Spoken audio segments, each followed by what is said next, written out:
इन्होंने जो इस मुल्क से किया है वो मीर जाफर और मीर सादिक ने अपनी कौमों से किया हुआ था। पहले अपनी जात के लिए, अपने फायदों के लिए उन्होंने अपनी कौमों को गुलाम बनाया था।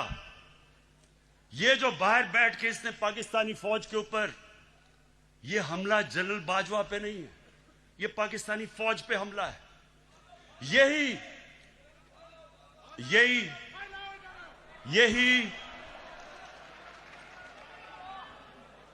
यही बात नरेंद्र मोदी कर रहा था। जब नरेंद्र मोदी ने बार बार स्टेटमेंट्स दी कि हमें नवाज शरीफ पसंद है, लेकिन हमें जो पाकिस्तान का आर्मी चीफ है वो दहशतगर्द है, वो बार बार ये कहता था और नवाज शरीफ चुप बैठा हुआ था। मुझे क्यों नहीं नरेंद्र मोदी कहता कि इमरान खान ठीक है लेकिन जनरल बाजवा गलत है? वो क्यों नहीं कहता? क्योंकि उसे पता है कि मैं हिंदुस्तान की असल दुनिया में नरेंद्र मोदी की शक्ल दिखाई है दुनिया में कि कितना बड़ा इंतहा पसंद है ये। सो ये जो आज इसको हिंदुस्तान अखबारों के अंदर जो तारीफें हो रही हैं नवाज शरीफ की, बड़ा जी जमहूरी आदमी है, ये फौज को कह रहा है कि अपना काम करो क्योंकि नवाज शरीफ जमहूरी है। क्या हिंदुस्तान को नहीं पता कि जब जनरल जिया ने इसको गोद में बैठा के मुंह में दूध की चूसनी लगाई थी इसके मुंह में, इसकी जमहूरियत? क्या हिंदुस्तान को नहीं पता कि ये वो वजीर आजम है जिसने डंडों से सुप्रीम कोर्ट के ऊपर हमला करवाया था? और फिर जुल्म देखें कि बाकी जुडिशरी को ब्रीफ केस देके खरीदा था। ये वो नवाज शरीफ है जो आज बड़ा जमहूरी बन रहा है। ये वो नवाज शरीफ है जो टेलीफोन कॉल करके कहता था जस्टिस क्यूम इसको 3 साल नहीं बेनजीर को 5 साल सजा दो। ये वो है आदमी, ये वो है जो पिछला नैब का चेयरमैन कमर जमान जैसा करप्ट आदमी उसको चेयरमैन बना के अपने केस बंद करवाए। इसके लिए अदलिया तब तक ठीक है जब तक अदलिया इसके साथ खड़ी है। हुदैबा पेपर मिल का ओपन एंड शट केस जब बंद होता है, अदलिया बंद करती है, तो अदलिया बहुत अच्छी है। जब 5 मेंबर बेंच अदलिया का पैनमा के केस में इसको सजा देता है तो क्यों निकाला करके दौरा करके अदलिया को बुरा भला कहना शुरू कर देता है? क्या पैनमा का केस जनरल बाजवा ने किया था? इंटरनेशनल जब इंकशाफ हुआ था तो वो क्या पाकिस्तानियों का कसूर था? सारी दुनिया के अंदर इंकशाफ हुआ जिसमें पता चला कि हर मुल्क के पॉलिटिशियंस ने किस तरह मुल्क से पैसा चोरी करके ऑफशोर कंपनी में पैसा रखा हुआ था। तो तब किसका कसूर था? यहां लोगों के सामने बेशर्मी से झूठ बोलते हैं। वो भी झूठ बोलता है, उसका भाई भी झूठ बोलता है, बेटे भी झूठ बोलते हैं, बेटी भी झूठ बोलती है, और वहां जाके तकरीरें कर रहे हैं कि जी बहुत बड़े ये जमहूरियत के लिए खड़े हैं। इलेक्शन की बात करते हैं, ये जरा सुने। 2013 इलेक्शन के अंदर नेशनल असेंबली की सीटों में 137 पिटिशंस आई जिन्होंने चैलेंज किया कि उनके इलेक्शन में गड़बड़ हुई है। नेशनल असेंबली में 137 सीटें जिन्होंने पिटिशन दायर की। 2018 की इलेक्शन में सिर्फ 90 थे, 50% कम पिटिशंस थी। और नून लीग की, क्योंकि उनकी तो सिर्फ पंजाब में पार्टी रह गई है, पंजाब के अंदर उनकी सिर्फ 11 पिटिशंस थी। तहरीक इंसाफ की 13 पिटिशंस थी, यानी हमारी ज्यादा पिटिशन थी जिन्होंने कहा धांधली हुई है। तो मुझे यह बताएं कि जब 80% पोल का रिजल्ट आया, फैफन एक इंडिपेंडेंट इदारा है, उसने 80% ने कहा 80% पाकिस्तान का इलेक्शन 2013 से बेहतर हुआ है, अच्छा इलेक्शन हुआ। तो मैं अब ये पूछता हूं कि जब हमने 2013 इलेक्शन के बाद मैंने सिर्फ 4 हल्के मांगे थे, 137 में से 4 हल्के मैंने कहा इनकी हमें इनको खोल के बता दो, अगर ये ठीक है तो हम मान लेंगे इलेक्शन। इन्होंने 4 हलके नहीं खोले, 1 साल के बाद सड़कों पे निकले। आखिर में जब 4 हलके खुले, चारों के चारों अंदर धांधली थी। जब हमारी बारी आई 2018 में, इन्होंने कहा जनाब इलेक्शन में धांधली लिया। इनसे वो जो आजकल जेल में शहबाज शरीफ, हमने पहले कहा कि जो करना है आपने खोले, हम तैयार हैं इलेक्शन खोलने के लिए।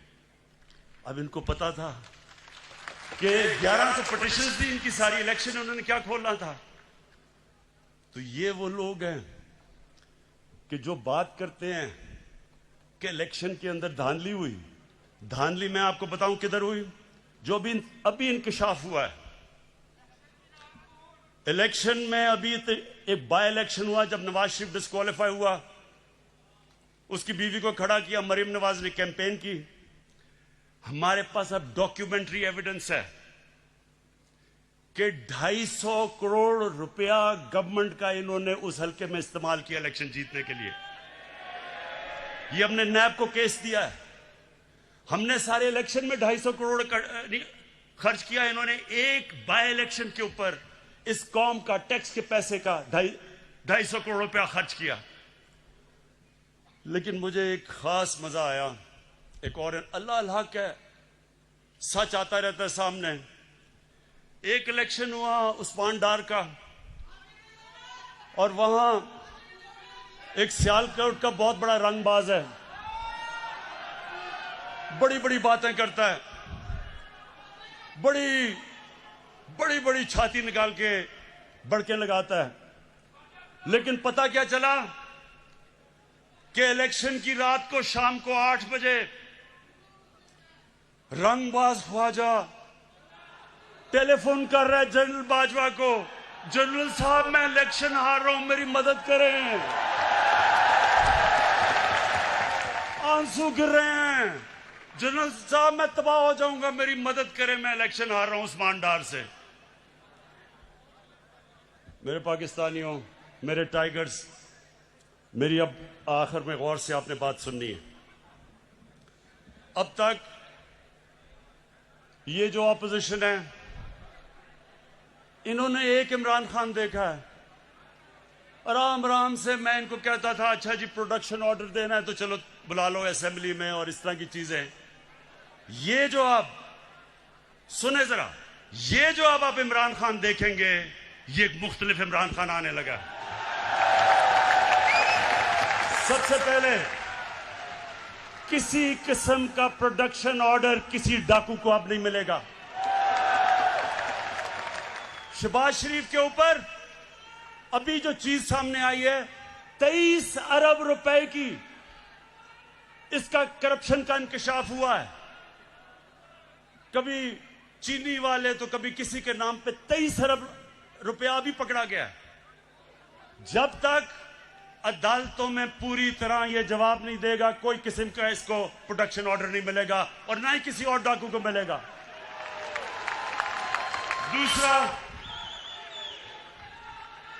दूसरा ये जरा सुन लो। अब मैं अपनी पाकिस्तान की अदलिया को और हमारी नैब को एक पैगाम आज देना चाहता हूं। देखें, लोग तंग आ गए हैं, लोग इंसाफ की इंतजार कर रहे हैं, लोग चाहते हैं कि इन चोरों से पैसा मिलके वापस अवाम के पास आए। लोग, पाकिस्तानी कौम इंतजार कर रही है कि केस कब अदालत में कंप्लीट होंगे। मेरी रिक्वेस्ट है जनाब चीफ जस्टिस साहब, जो गवर्नमेंट से आपको लॉजिस्टिकल सपोर्ट चाहिए हम देने के लिए तैयार हैं।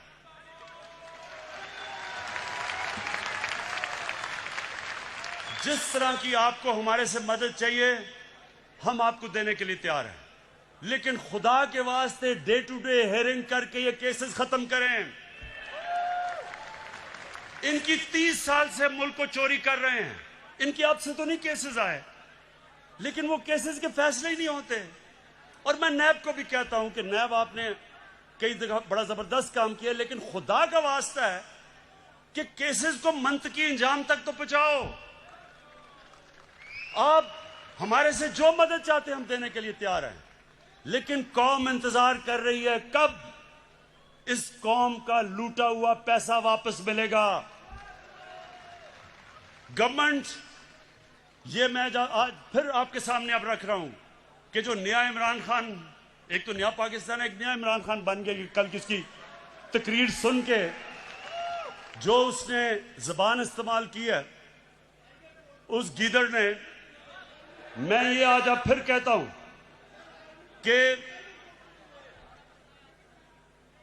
कि अब से कोई इनको वीआईपी जेल नहीं मिलेंगे, इनको आम कैदियों की तरह हम रखेंगे।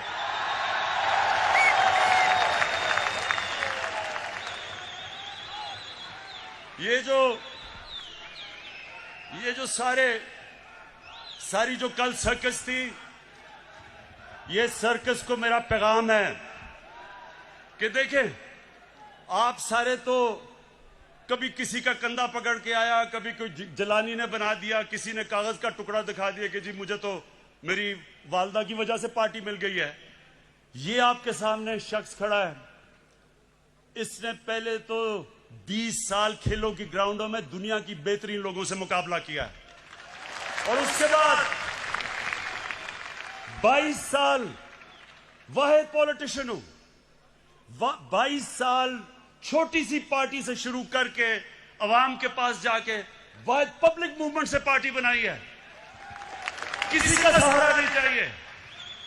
मैं आज आपको कह रहा हूं कि इंशाअल्लाह अब आपको मैं मुकाबला करके दिखाऊंगा।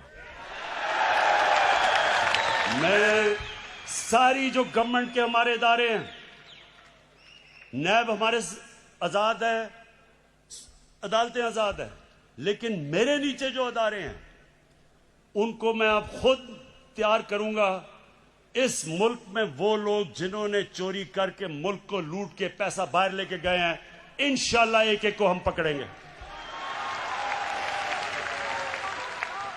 मेरी रिक्वेस्ट है फिर से नैब को और अदालतों से कि आप प्लीज इनके फैसले करें। और मैं अदालतों को आज ये कहना चाहता हूं, जो ये कोशिश कर रहा है अदालतों के अंदर इंतशार फैलाए, किसी जज का नाम ले रहा है, ये कोशिश कर रहा है फौज के अंदर इंतशार फैलाए, डीजी आईएसआई और आर्मी चीफ की बात कर रहा है कि फौज के अंदर इंतशार हो जाए, ये कोशिश कर रहा है कि बाहर जो एंटी पाकिस्तान फोर्सेस हैं उनके अंदर ये नुमाया हो जाए, जिसमें इसको पता है कि जो इजराइल की और जो हिंदुस्तान की लॉबी वो अमेरिका में सबसे मजबूत है, उसको अपील कर रहा है। ये जो गेम खेल रहा है, मैं ये गेम सारी समझता हूं, मुझे सारी इंटेलिजेंस है ये क्या खेलने की कोशिश कर रहा है। और मैं इसको ये बताना चाहता हूं कि मुझे तो कोई फर्क ही नहीं पड़ता कौन सा आर्मी चीफ हो या कौन सा आईएसआई का डीजी हो, मुझे तो फर्क ही नहीं पड़ता, क्योंकि मैंने तो कोई पैसे चोरी नहीं कर रहा या मेरी कोई बार जायदाद नहीं, मुझे तो खौफ किसी से नहीं है।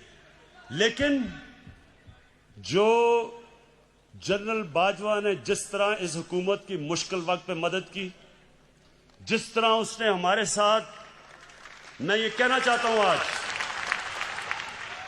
हमारे साथ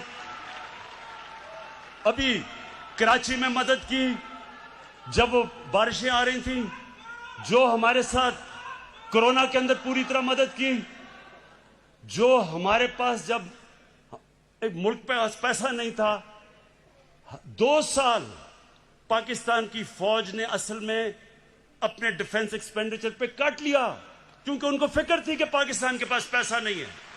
कभी ऐसे पहले नहीं हुआ। हर जगह सारी मेरी फॉरेन पॉलिसी को आज पाकिस्तान की फौज और जनरल बाजवा हमारे साथ खड़े रहे हैं। ये जो कोशिश कर रहे हैं कि हमारी फौज और गवर्नमेंट के बीच में दरार डालें या फौज के अंदर इंतशार पैदा करें, नवाज शरीफ, मैं तुम्हें अब ये आज सुन लो मेरी गौर से बात, आज से मेरी पूरी कोशिश है तुम्हें इस मुल्क में वापस लाया जाए। और तुम्हें यहां आम जेल के अंदर डालेंगे, वीआईपी जेल नहीं होगा।